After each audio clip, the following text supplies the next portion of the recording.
Oh, thank you. So my name is Igor Konov. The slides.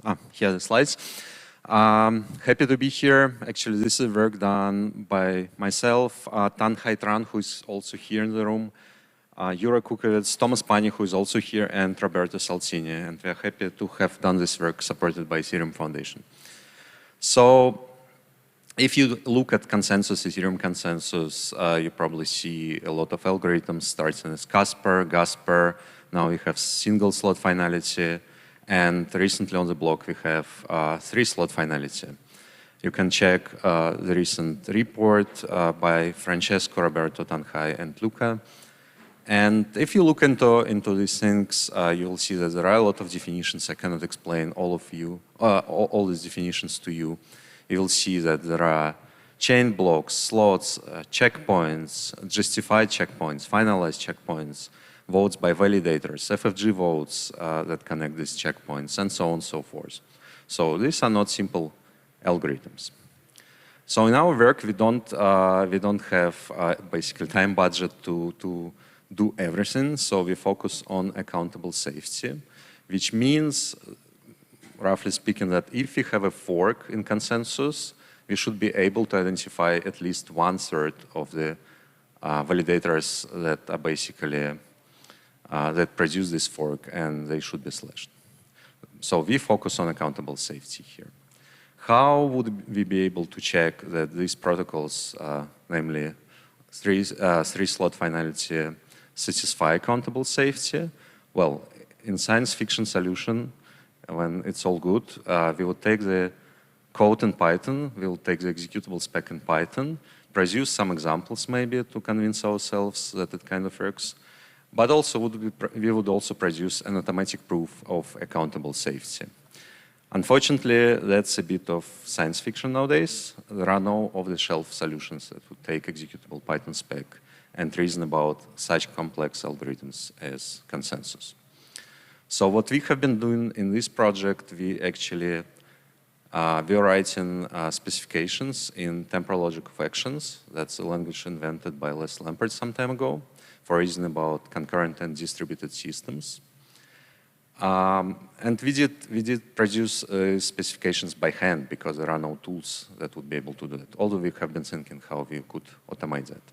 So basically, the first specification we wrote was just too complex for the model checkers. We gradually produced abstractions using this specification, and essentially produced like 4 levels of abstractions here, so the model checker could handle the complexity of the algorithm in the end. We used the model checker Appalachia, which is offloading the verification task to the SMT solver Z3. And in addition to that, as things were a bit slow, we also wrote a specification in Alloy, which is also a well-known model checker that is backed by a SAT solver. And in addition to that, we wrote SMT constraints in CVC5 using the theory of finite sets and cardinalities. So we kind of did a lot of experiments here to check accountable safety under different, using different tools. So as I told you, model checking could help you. How can it help you? The first thing where it can help you is actually you can query for interesting states. If you have a large protocol, it's not easy to produce examples. And that's what model checking is good about. For instance, here, I'm just writing an invariant saying there are no 2 conflicting blocks. Basically, there is no fork. And challenge the model checker with this false invariant. Then the model checker comes back in several minutes and shows me an example. So actually, these tools work as a good communication tool for protocol designers. Here's an example of such an execution. You don't have to read it. It's just long, but it's machine readable, and it's an actual execution in this specification. So the second thing where these tools can help you is to show some properties, not for all kinds of values, but for small scopes, for small parameters. For instance, here we have experiments for 5 blocks, 7 checkpoints, 24 votes. And as you can see, when we increase the parameter space, the tools slow down dramatically. However, we have some evidence that these properties hold true, at least for the small parameters. And that's, again, fast feedback that you can get without proving things in heavy tools.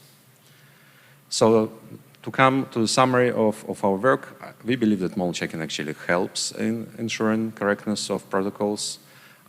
We still need humans in the loops, unfortunately. We still need us, basically, to construct these abstractions and specifications. Tune in for the upcoming technical report. We are going to publish all of it, and you'll see it. And thank you, Ethereum Foundation, for giving us a grant. Thanks a lot. Thank you, Igor. Does anybody have any question?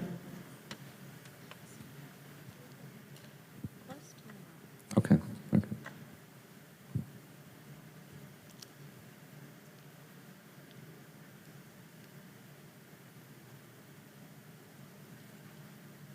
I think it was very clear. Nobody has any question.